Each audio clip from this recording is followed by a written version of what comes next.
Friends, आज माई daemon Korean series का हम आपको सुनाने जा रहे हैं 6वां एपिसोड। अगर आपको ये एपिसोड पसंद आता है तो वीडियो को ज़्यादा से ज़्यादा लाइक, कमेंट एंड शेयर कीजिए और बताइएगा कि आपको माई डेमन की ये स्टोरी कैसी लगी। तो एपिसोड की शुरुआत होती है वहीं से जहां हमने किया था पिछला एपिसोड खत्म। जियोंग गुवॉन अपनी वापस मिली शक्तियों का इस्तेमाल करके बेहोश दोदोही को आग की लपटों से सुरक्षित बाहर निकाल लाता है। गुवॉन अपनी कलाई पर क्रॉस टैटू को वापस पाकर बड़ा खुश हो जाता है। अब उसे अपनी शक्तियां रिचार्ज करने के लिए दोदोही का हाथ बार बार पकड़ने की जरूरत नहीं है। वह अपनी जादुई ताकतों से खुद कॉफी बनाने और ऑफिस में टेलीपोर्ट होने जैसी छोटी छोटी चीजों का आनंद लेने लगता है, मजा लेने लगता है और दोदोही के सामने अपनी वही पुरानी अकड़ दिखाने लगता है। गुवॉन और दोदोही के बीच बेहद प्यारे पल दिखाए जाते हैं। दोनों बेड पर एक दूसरे से प्यार भरी नोक-झोंक की बात करते हैं। गुवॉन अब दोदोही को लेकर अत्यधिक सुरक्षात्मक हो गया है। वह उसे कोई काम नहीं करने देता और साय की तरह उसके साथ हमेशा रहता है। गुवॉन उस बेघर महिला भगवान के पास जाता है जिसने कहा था कि दोनों में से किसी एक को मरना होगा। वह भगवान के सामने घमंड से कहता है उसने बिना किसी को खोए अपनी किस्मत खुद बदल दी। भगवान उसकी बात सुनकर मुस्कुरा देती है, लेकिन एक रहस्यमय चेतावनी देती है कि किस्मत का असली खेल अभी बाकी है। गुवॉन को इंसानी जीवन के सपने आने बंद नहीं होते, बल्कि वे और गहरे हो जाते हैं। वह सोते हुए चौंक कर जाग जाता क्योंकि वह सपने में एक तलवार नृत्य करने वाली महिला को देखता है। इस बार सपने में उस महिला का चेहरा साफ नहीं दिखता, लेकिन उसे उसका नाम याद आ जाता है, बोलसिम। गुवॉन परेशान है कि एक दानव होने के बावजूद उसके अंदर इंसानी भावनाएं और रोने के एहसास क्यों जाग रहे हैं।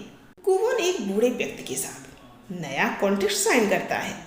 वह बुजुर्ग सिर्फ यह चाहता है कि अल्जाइमर भूलने की बीमारी से पीड़ित उसकी पत्नी अपनी मौत से पहले आखिरी बार उसे पहचान सके और वे प्यार से बातें कर सके। इस दर्दनाक दृश्य को देखकर इंसानों से नफरत करने वाले गुवॉन की आंखों में आंसू आ जाते हैं, जिसे वह छुपाने की नाकाम कोशिश करता है। वह धीरे धीरे अधिक इंसानी बनता चला जा रहा है। दोदोही और गुवॉन ये सोचने पर मजबूर हो जाते हैं कि सोक्चो बीच वाले उनके गुप्त ठिकाने की जानकारी ब्लेन तक कैसे पहुंच गई। उन्हें शक होता है कि उनके करीबी लोगों में से ही किसी ने उन्हें धोखा दिया है। इसी बीच जो सेखुन सीधे ब्लेन नो सुकमिन के पास जाता है और उसके साथ हाथ मिलाने की इच्छा जताता है। हालांकि ये स्पष्ट नहीं है कि वह सच में गद्दार बन गया है या दोदोही को बचाने के लिए वह कोई चाल चल रहा है। गुवॉन जब गहरी नींद में होता है तो उसका पिछला जन्म पूरी तरह से उसके आंखों के सामने आ जाता है। वह देखता है कि अपने इंसानी जीवन में वह एक अमीर घराने का लड़का था जिसे बोलसिम नाम की लड़की से प्यार हो गया था।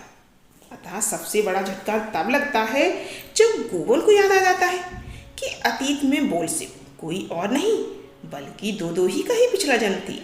सपने के आखिरी हिस्से में वह देखता है कि अतीत में उसने अपने हाथों से ही दोदोही बोलसिम की जान ले ली थी।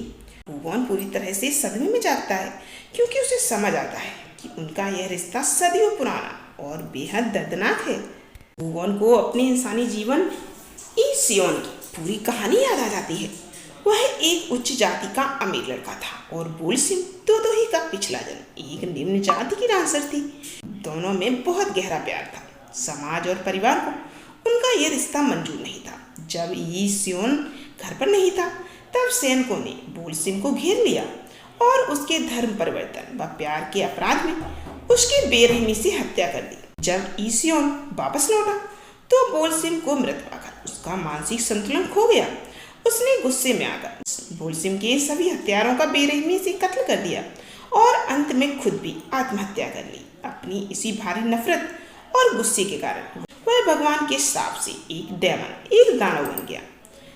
अतीत का सच जानने के बाद गुवॉन गहरे सदमे और अपराध बोध में डूब जाता है। उसे लगता है कि उसके दानव बनने की वजह से ही दोदोही की वर्तमान जिंदगी में भी इतनी मुसीबतें आ रही हैं।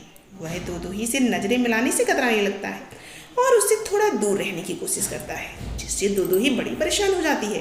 ब्लेन नोक सुकमिन का पागलपन अपनी चरम सीमा पर पहुंच गया है। उसका बेटा नूह डो-ग्योंग जो जेल में बंद था, पुलिस के सामने अपने पिता के सारे काले कारनामे जैसे सुचियोन की हत्या कबूल करने का फैसला कर लेता है। सुकमिन अपने ही बेटे को बचाने की बजाय जेल के अंदर ही डो-ग्योंग की आत्महत्या की झूठी साजिश रचकर उसे मरवा देता है। इस घटना से सुकमिन की पत्नी किम सेरा बड़ी बुरी तरह से टूट जाती है और अपने पति से वह डरने लगती है।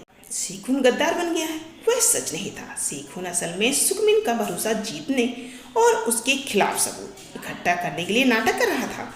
वह दोदोही और गुवोन को सुकमिन की हर चाल की गुप्त जानकारी देता था। दोदोही को अब सुकमिन के असली इरादों की भनक लग जाती है। वह समझ जाती है कि इस कंपनी की और जायदाद की जंग में और मासूमों की जान नहीं जाएगी। वह खुद को और गुवोन को सुरक्षित रखने के लिए मेरे ग्रुप के चेयरमैन पद की दावेदारी से आधिकारिक रूप से पीछे हट जाएगी।